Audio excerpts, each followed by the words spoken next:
News equivalent, but we do have a rather robust network of right-wing sites that tend to masquerade as legitimate news sites. Meanwhile, as I've already mentioned, hate crimes have been rising in the country, and what is often presented as an abstract debate on televised political panels and in newspaper columns across the country has very real and sometimes deadly consequences for racialized and minority religious communities on the ground. It's undeniable that social media and big tech platforms have made so much of this worse, and there is no sign that big tech will self-regulate, leaving it up to governments and policymakers to step in to intervene. So Canada is in a bit of a fork in the road moment, as there is a clear opportunity to do something about this to help quell what has been brewing for a while, though it's unclear as to whether we will actually take that opportunity. Now, with that very cheery synopsis, let's dive into today's discussion about polarization and radicalization. For our audience today, there will be a Q&A portion at the end, so feel free to put your questions into the Zoom chat and we'll get to as many as we can. Allow me to introduce our panelists for today. First up, we've got Louis Odette-Gosselin. He's the Scientific and Strategic Director for the Quebec Centre for the Prevention of Radicalization Leading to Violence. We have Stephanie Carvin, Associate Professor of International Relations at Carleton University. We've got Amira El-Gawabi, the Director of Strategic Communications and Campaigns at the Canadian Race Relations Foundation, and Madison Reed, Director of Collaborative Public Safety Programs with 8 years of experience in the field. Thanks, everybody, for joining us here today.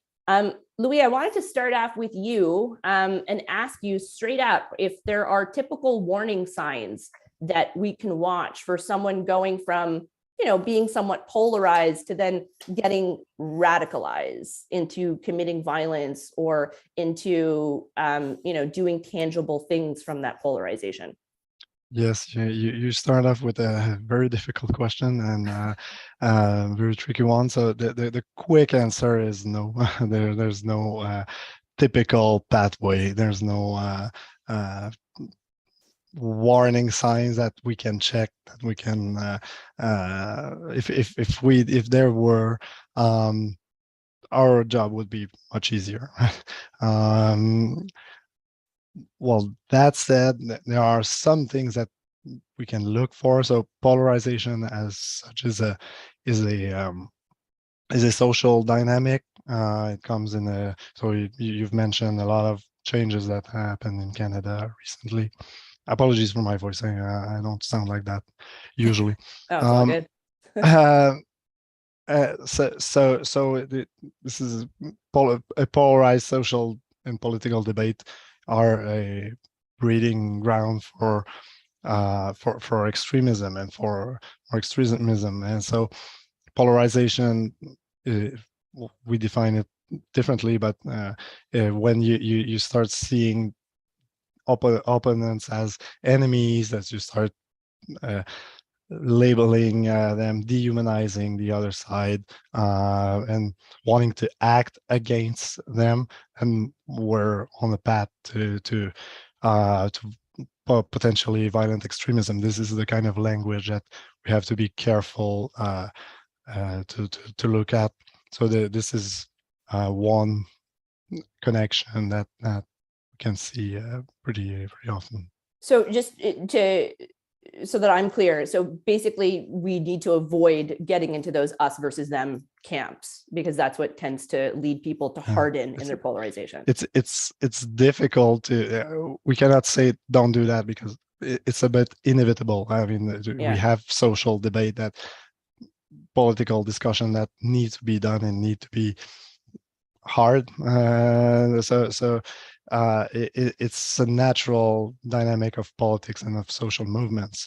But when the us versus them goes beyond the ideas, beyond the current debate, but creates identities around labels, around political or social beliefs, and that you're beginning to personalize the attacks against the other group, the enemy group, then we're on a concerning path. Steph, I wanted to bring you in here now. In terms of what some of the national security implications can be about some of this, particularly as it relates to ideologically motivated violent extremism.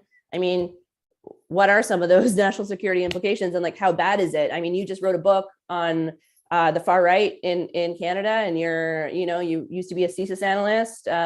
Give us a bit of a sense of what the issue is like from the national security side of things. So I just want to be a couple caveats here. Here first. I think the first thing is that, like, when we talk about polarization, the sense that I'm talking about it is, I think sometimes we think about groupthink, and we're talking about something more than just groupthink.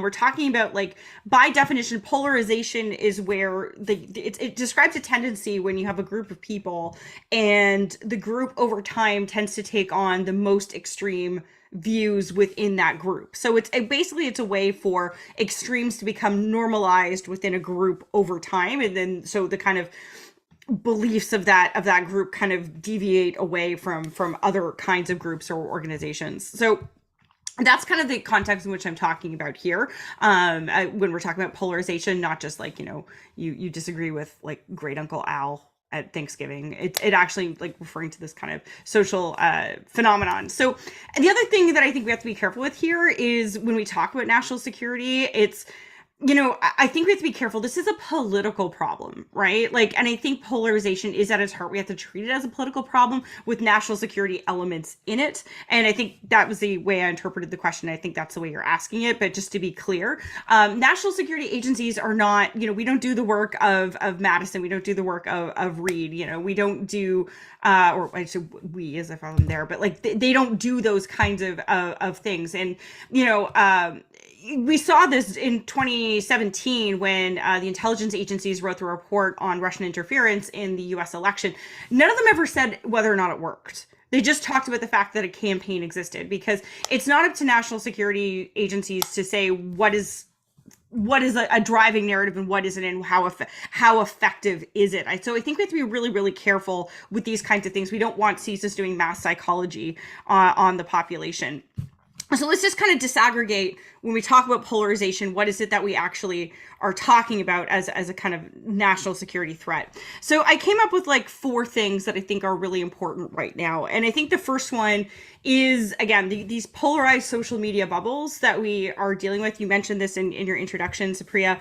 And I think they're important for 2 reasons. In particular, first of all, they're targeted by states. We've seen this again, these pre-existing, polarized communities, which were targeted by disinformation, most famously by Russia, of course, in 2015, 2016, but also have become vectors for disinformation around vaccines, around the war in Ukraine, and all these other kinds of things, right? So I think that's a really important consideration, that these polarized communities are actually targets of states.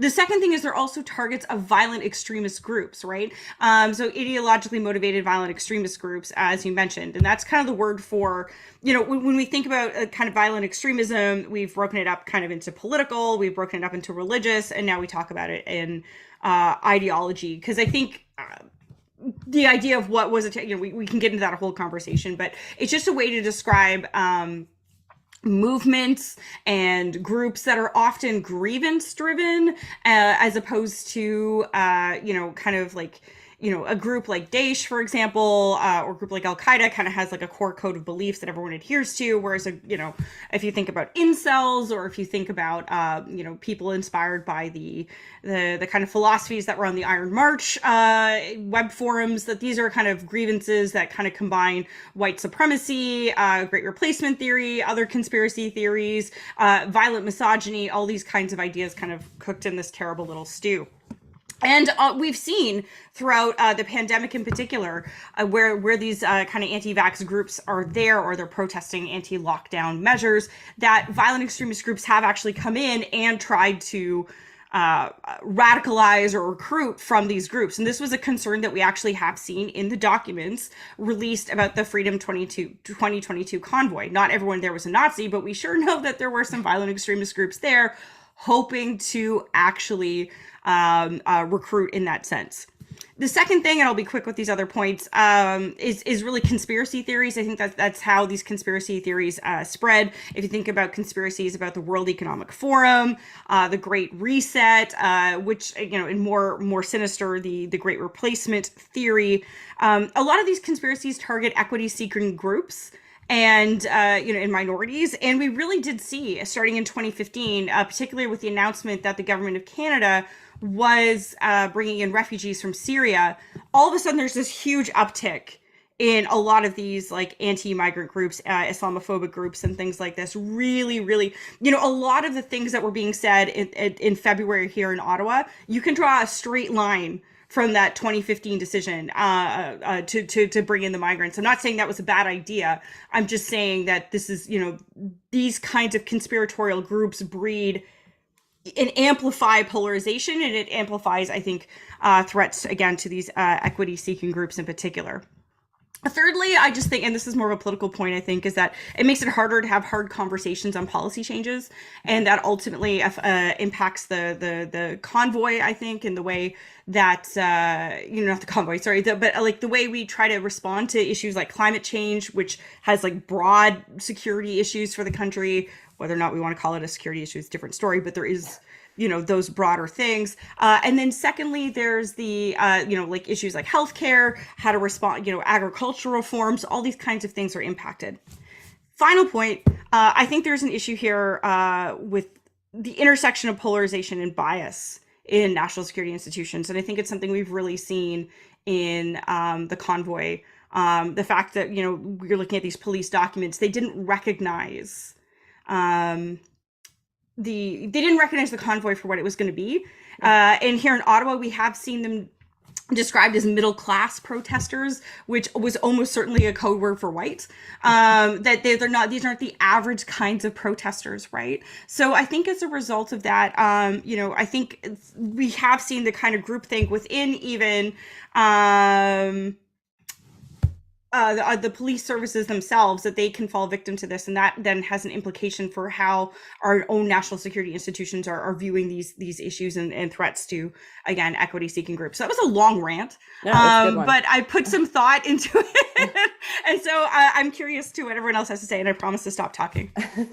Amira, this is actually a great time to bring you in, because Steph kind of set me up perfectly for what I wanted to ask you, and that is, what has it actually been like for communities on the ground that are, equity seeking, that are visible minorities, that are of a minority religion, when we've got all this increasing polarization and radicalization going on in the background? Mm-hmm. No, thanks so much, Supriya, and yeah, Stephanie sets it up really nicely for me to talk about the experience of racialized and minority communities who, I describe as having been proverbial canaries in the coal mine for a long time. Yeah.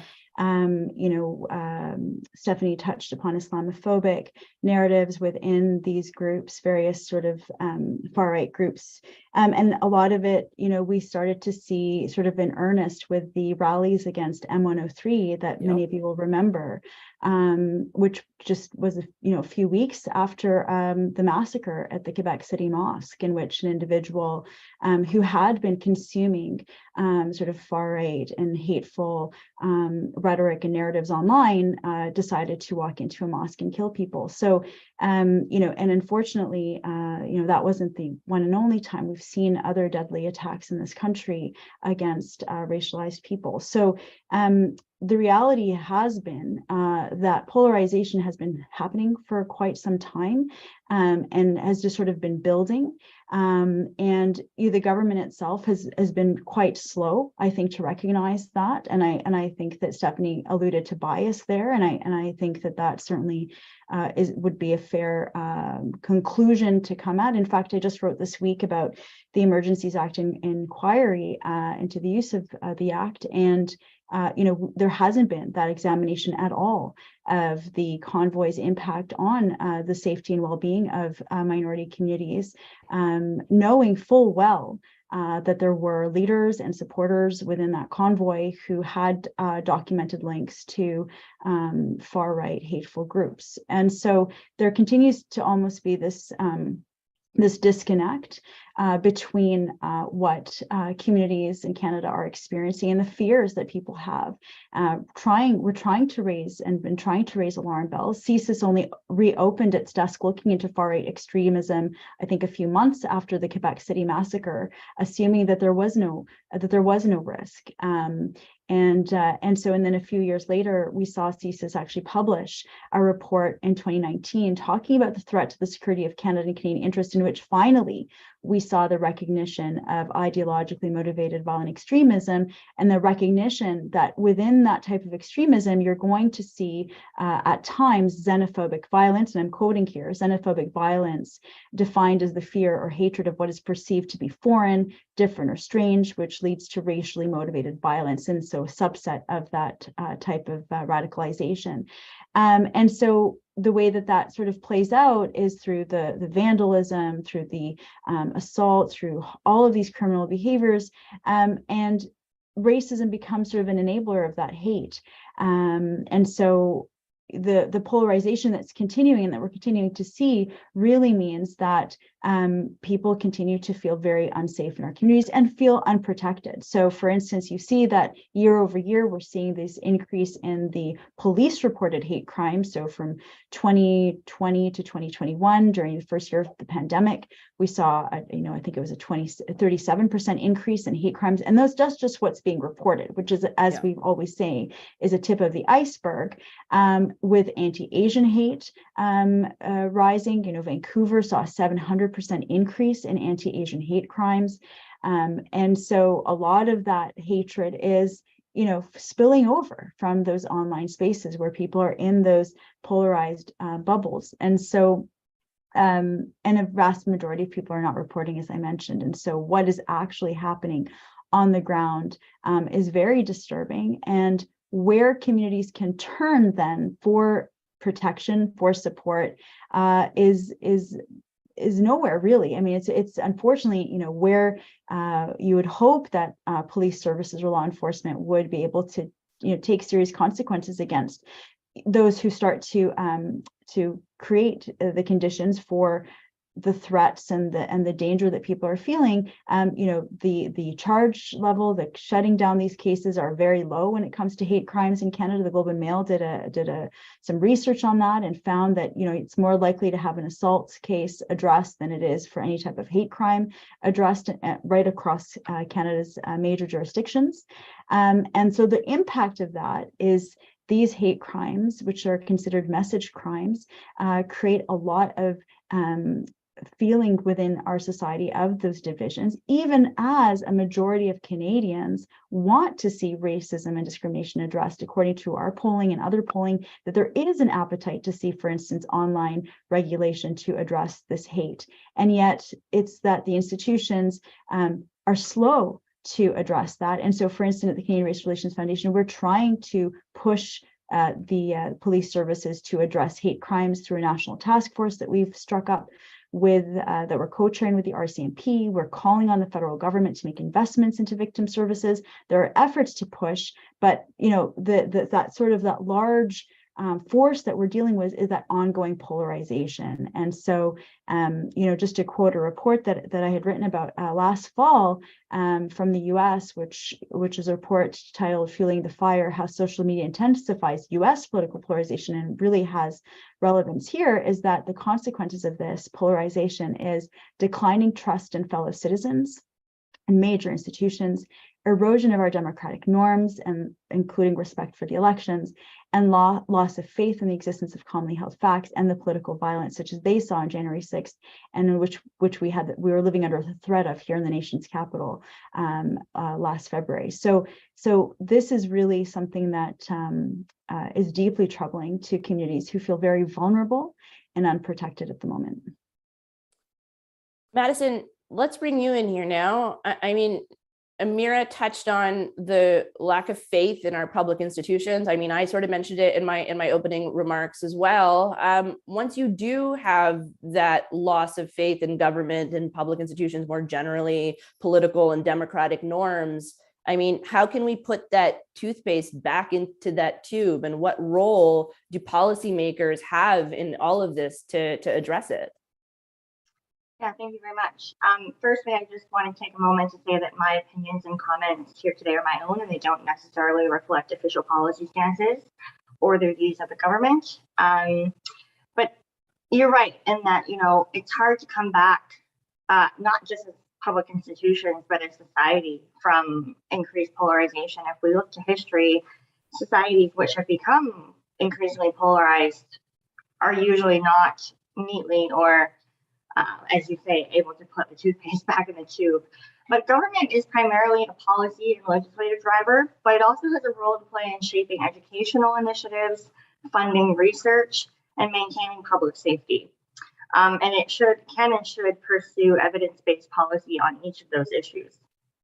In particular, addressing the rise in mis and disinformation, conspiracy theories, and pundits who are weaponizing fear and doubt to sow that mistrust to the detriment of civil society and often to achieve their own ends. For example, we can talk about accelerationism in that space, is of tantamount importance, but it's also new ground, particularly, as the rise of the online spread of this mis and disinformation, as was mentioned, often legislation and policy is not able to keep up, given how our democratic institutions over time have become, generally slower moving for good reasons. Obviously, things should be measured, they should be weighed before policies are enacted, and that's an important piece. But insofar as things like the criminal code, for example, have not kept up with online realities, which in turn, law enforcement's hands are tied. They can't make arrests or they can't investigate things that technically in our criminal code is not a crime. And that really does cause a lot of public confusion. I think there is a broad level of confusion in the public as to what a hate crime is in Canada and how little legislation in terms of the criminal code that has been enacted in the last few decades. So that's definitely an area that would merit further policy and legislation. It's also part of government's job, along with other stakeholders, to maintain public safety by addressing hate crime and the root factors which are known to address violent extremism. Again, it's a newer field. As a field, we've been moving from the counterterrorism space, which didn't take into account sort of, violent extremism, hate-motivated violence, racist violence, because the definition of counterterrorism was a legacy definition from, the early 90s or before at best. So that's something that we are playing catch up on. And ideologically motivated violent extremism as a proactive policy rather than a reactive policy is in development. And through that, government can also create programming. It's also, in fact, it is an ideal administrator of this type of program due to its pre-existing relationships as a key funder, a legislative authority, a stakeholder to community services, other government bodies, as well as partnership and oversight with national and local law enforcement and academic institutions. It also has access to demographic and administrative data, obviously de-identified, that can support in the design and the evaluation of these programs, and can commission research on the subject. And certainly I know that's something that my area is actively doing.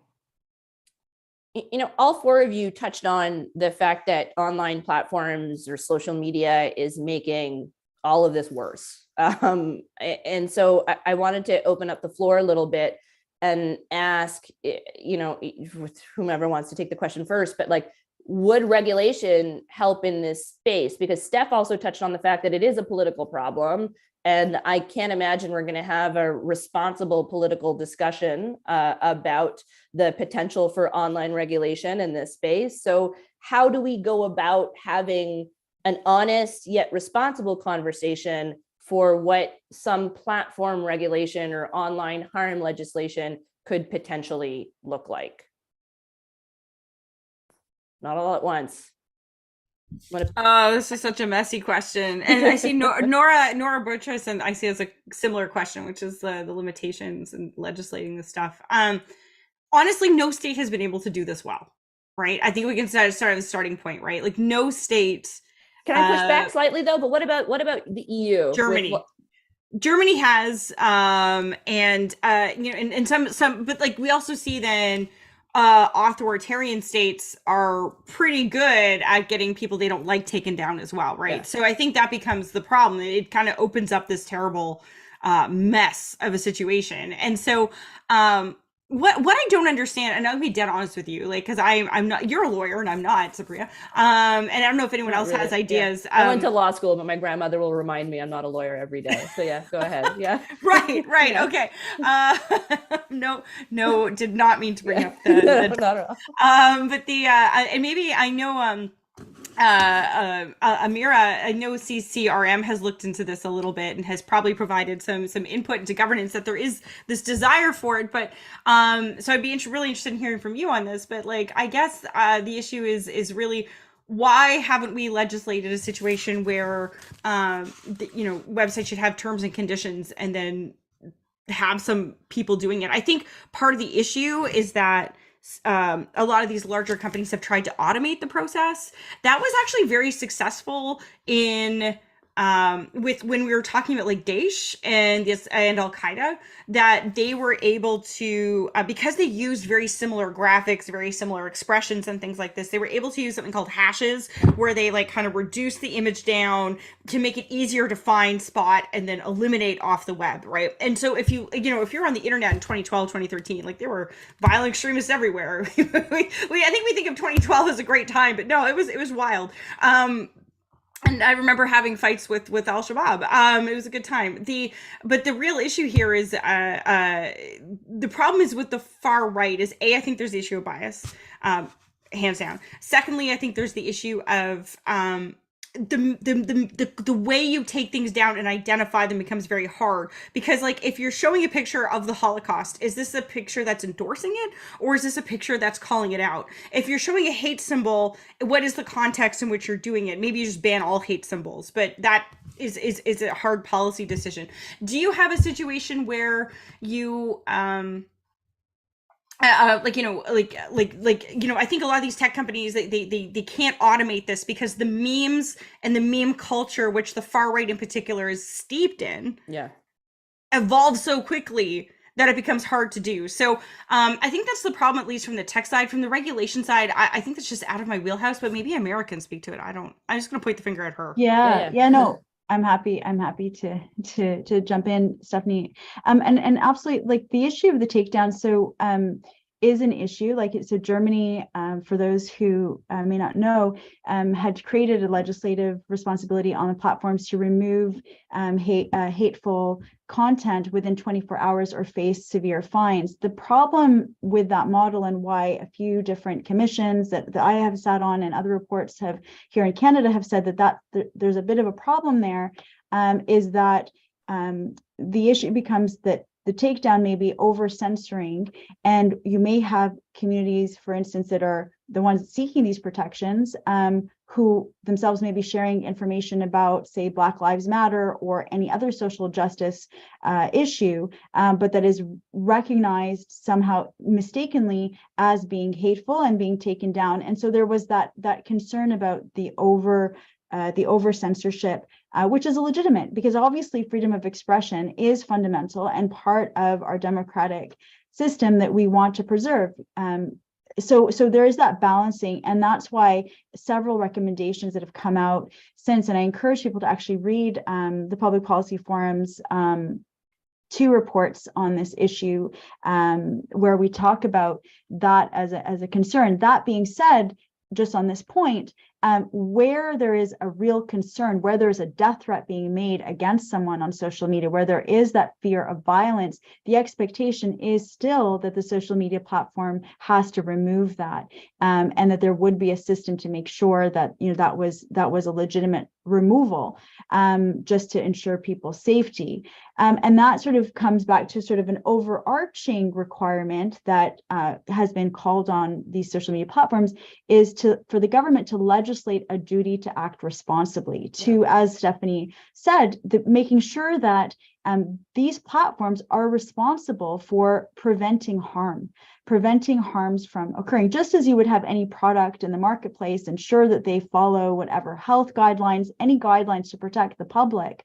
from any problem with it, the same thing should apply here. And so that has been a sort of a fundamental request and recommendation made by people who are looking at this from different angles.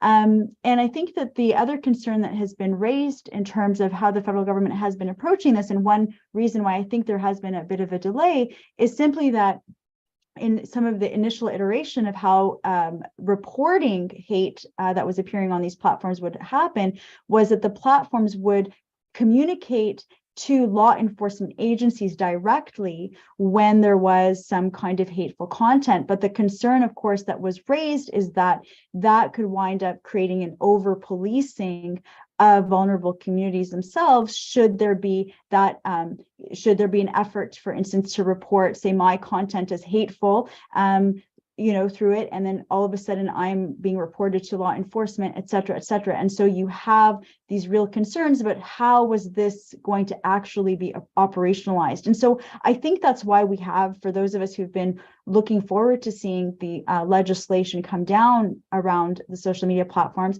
we have seen a delay. It has taken time, and there's been consultations, et cetera.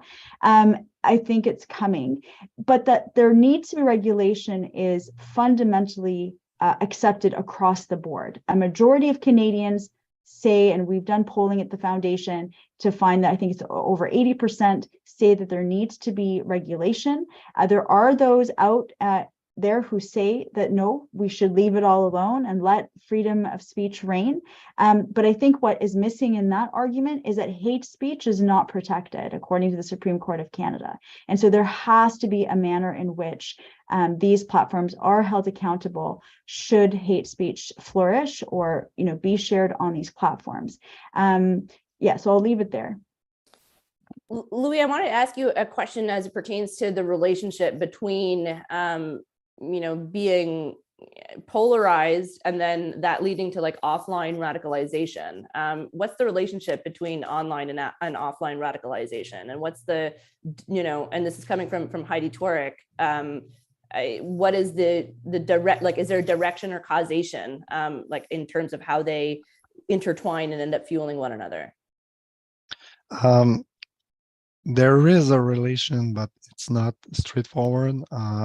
It's been studied that those who make the most noise online are not necessarily those who will take action in real life. So there have been a lot of very quiet people that untraceable on the internet, or very few interventions who went out on a rampage. And so there have been studies like that. So although there are counter examples, like the Buffalo shooter who left a journal, pretty much of what he intended to do, but these are pretty rare.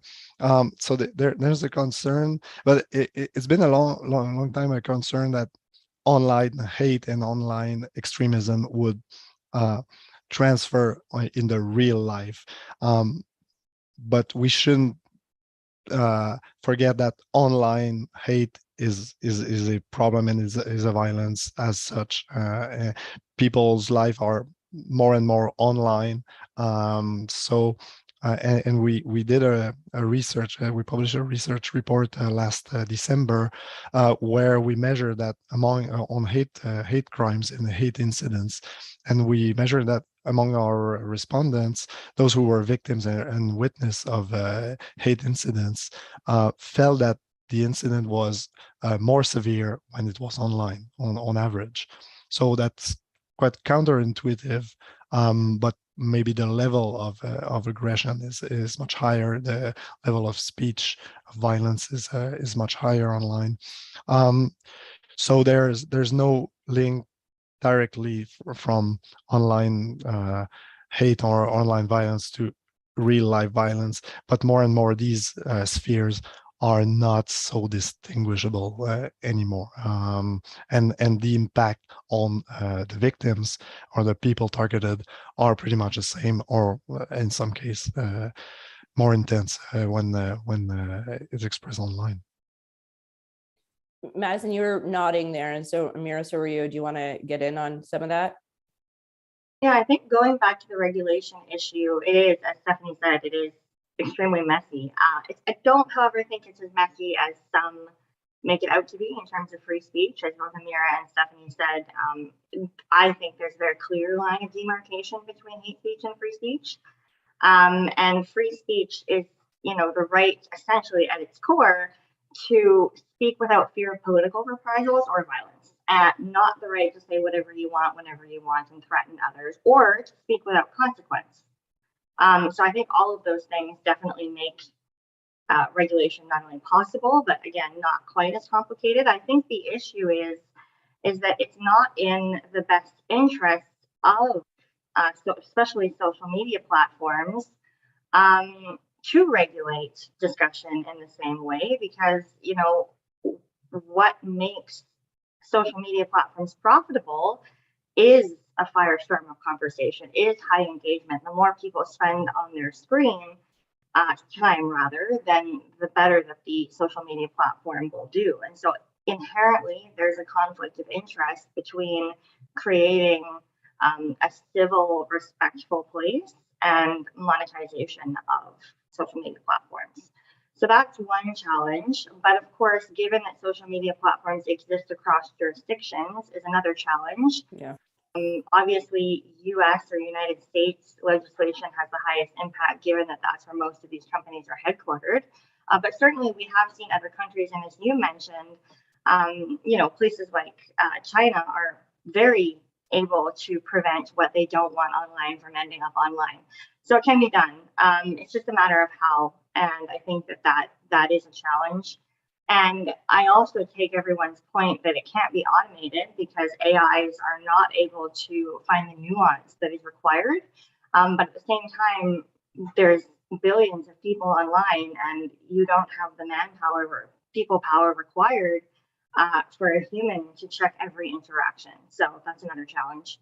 As for the relationship between online and offline radicalization, I would agree that, evidence-based studies are difficult to do in this area, but I would also argue that we have not seen a lone actor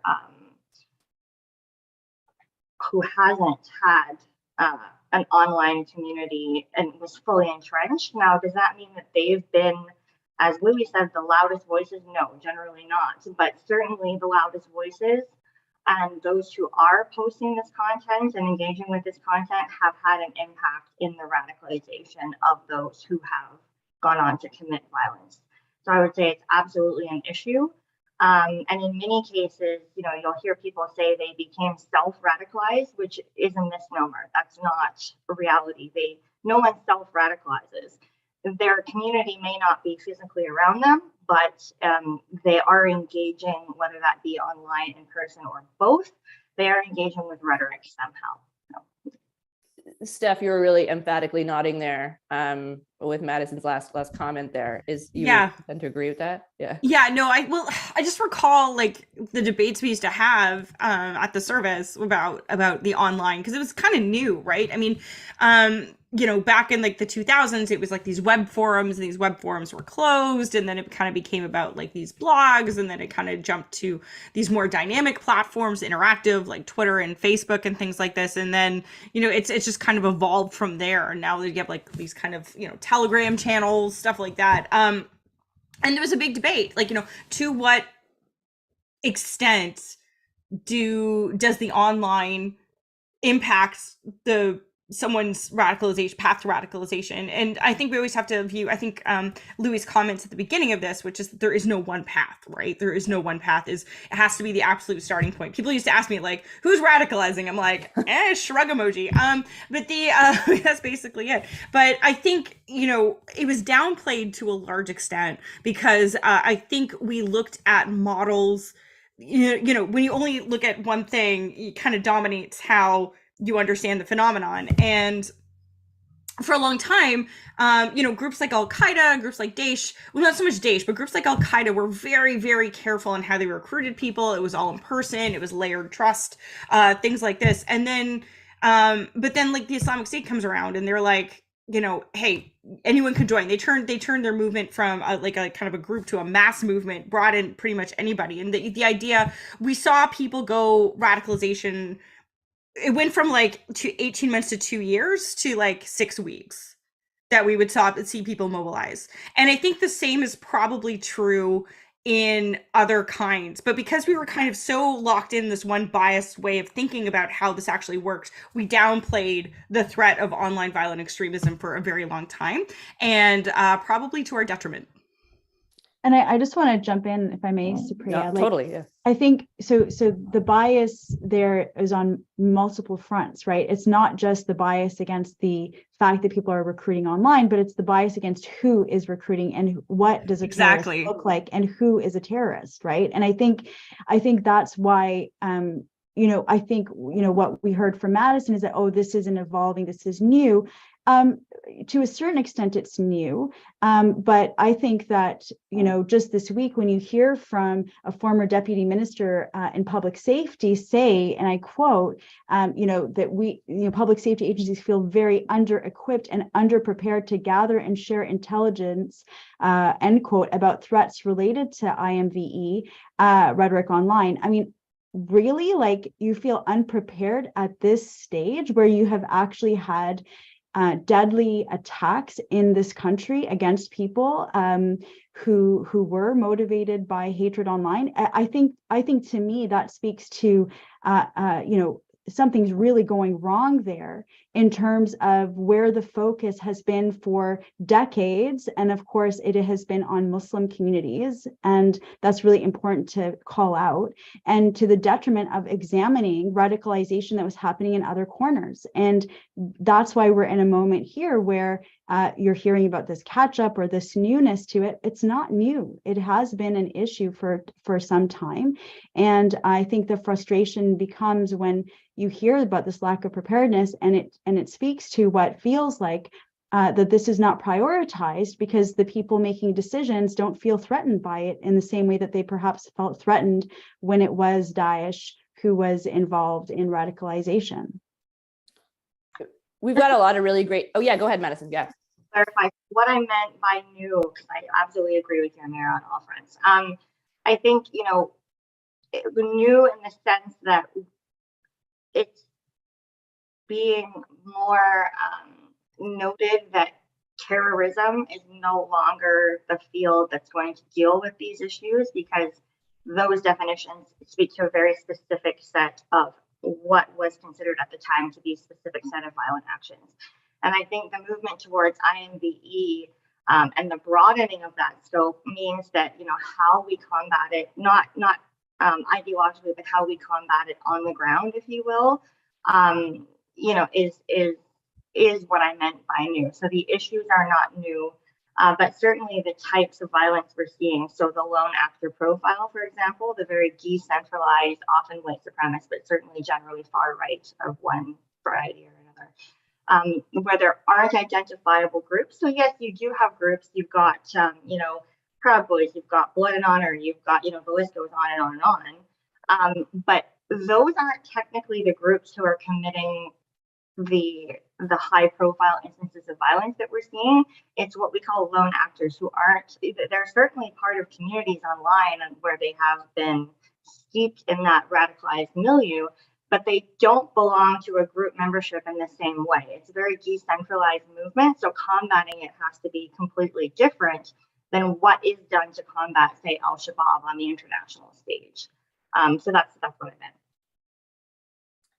We've got a lot of really great questions from the audience, but before I get to them, if I could throw it out there and whoever wants to jump in can take it. But I mean, I'd like to end on a somewhat positive note. So like, how do we avoid making all of this worse? Like, what can we, what can we be advocating for just as, regular Canadians to ensure that we don't end up much worse of a place than we, already are, which is arguably suboptimal at best.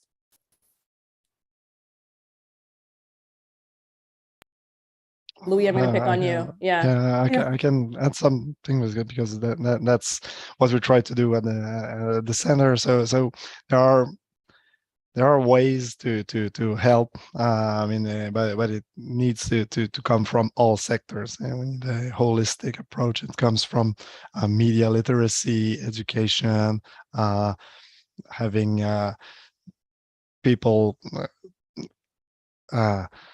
engage with difference, with other ideas in a way that we can. And then they can still respect their political opponents or people that believe other things. So there's a broad ways of doing this through the education sector, through the community organizations, but every sector needs to be mobilized and push on the same way. There's certainly something to be done on the legislative side with the social media. There's clearly something wrong going there.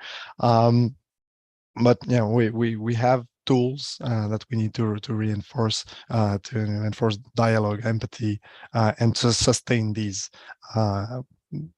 programs and these initiatives through time, not a 1 hour training EDI that people are doing now, but like making it alive in the daily working of schools, enterprise, police forces everywhere.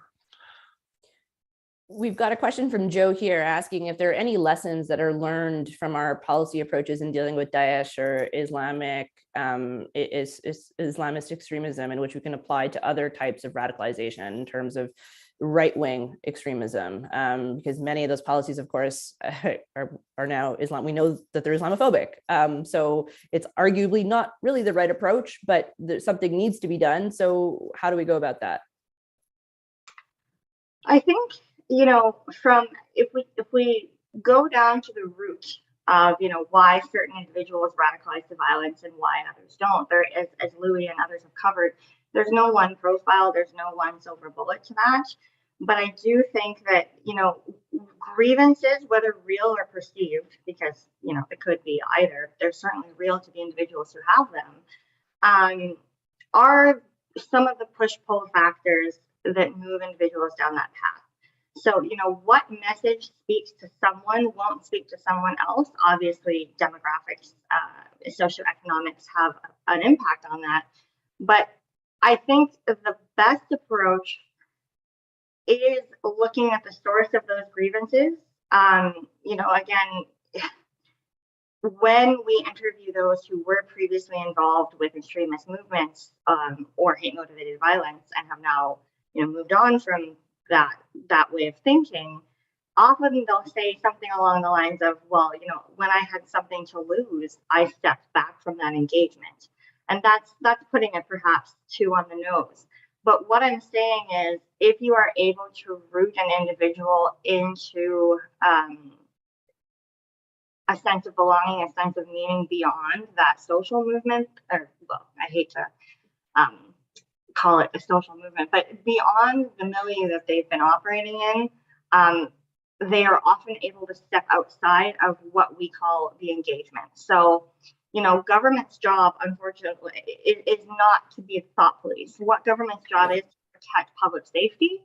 And so what that is ensuring that individuals, no matter their own beliefs, no matter how abhorrent to the vast majority of society, do not commit violence against an individual or group or a government more generally. So to do that, not addressing the ideology head on, because that's generally pretty much proven to not work, except for in trusting relationships. So for example, you can talk about ideology with your uncle at the Thanksgiving dinner table because you know each other, and hopefully that radicalist individual would know that you are coming from a place of, if not understanding, then at least, you know, familiarity. If you're doing that online with an individual, you're just arguing ideology online, that's never going to work.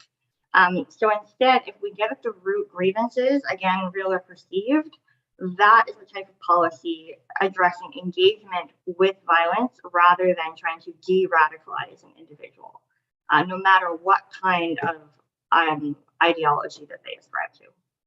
Hopefully that was clear. Yeah, no. Nicola points out in the chat here that radicalization is the more extreme, hateful, malevolent side of polarization. Polarization is often a little bit more blurred. So you can't necessarily treat polarization solely as you would an issue of radicalization, because a lot of it stems from generalized mistrust. So how do you work on the growing problem of mistrust even when it doesn't devolve into some of the more insidious forms of violence or hate speech? Can I come in on this one? Yeah. So yeah, I mean, I wrote a piece in the Globe and Mail this weekend about the issue, and to me, the issue was if you listen to the protesters, there wasn't one convoy, right? There was two convoys. So it was the convoy that the people of Ottawa experienced, people of Windsor experienced. We don't talk about Windsor. There's actually a community, mostly again comprised of equity-seeking groups who live around the bridge where that took place, and they had their experience, right? And then if you listen to the people who participated in the convoy themselves, they talk about it being Woodstock. They talk about it being a love fest. They didn't see any of the bad things. Oh, the people of Ottawa loved them, right? I mean, they just had an entirely different reality, and they believe this reality, right? A lot of people read. I mean, a lot of people read my article. But I mean, it's interesting. In the sense that a lot of people are saying, oh, you mean that, yeah, these people are delusional and you're not. I'm like, that's not really what I mean. I think calling these people delusional is wrong. And I just think that they just tend to end up seeing things so radically different. And I agree very much with the comment that, yeah, just because you're polarized doesn't mean you're a terrorist. It just means, though, that you tend to see things just so incredibly different than other people, that it makes this kind of common consensus of often upon which democracy requires much more difficult to actually manage. But I mean, these people who were in this movement, they get up in the morning, they tie their shoes, they go buy groceries, they send their kids to school. They live in our reality. And I think this is another thing about the movement itself as well, is that the polarized community itself is divided. It's divided into people who want to turn this into some kind of political movement, like the Veterans for Freedom crowd. There's the people who just want to have fun because it's social, right? I mean, one of these things about polarization is that it gives you that kind of social bonding that maybe you don't have in other ways, in other places, particularly during the pandemic. So these people got to have their bouncy castles, they're having fun, they're meeting people. Of course they loved it. And then finally you do have the Team QAnon, who's just, just kind of that's maybe where some of the concern is. And that's maybe where Louis and Madison have to get a bit more involved. But yeah, it's not, I guess my concern is, and I tried to speak to this earlier, is that these kind of polarized communities, what I worry about is not that they're you're right, polarization and hate crime are very, very different things.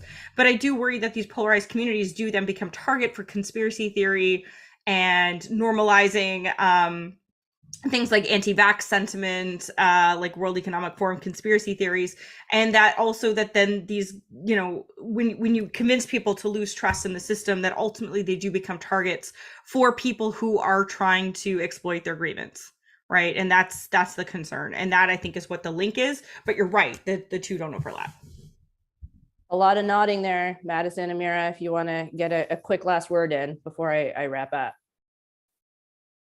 Yeah, I mean, I would just say that everything that my fellow panelists have talked about is spot on in terms of the concerns around the lack of faith in institutions, which obviously is harming to all of us on so many different levels, whether it's for public health issues, whether it's the impact on racialized communities that are often sort of considered as out groups in this sort of the discourse.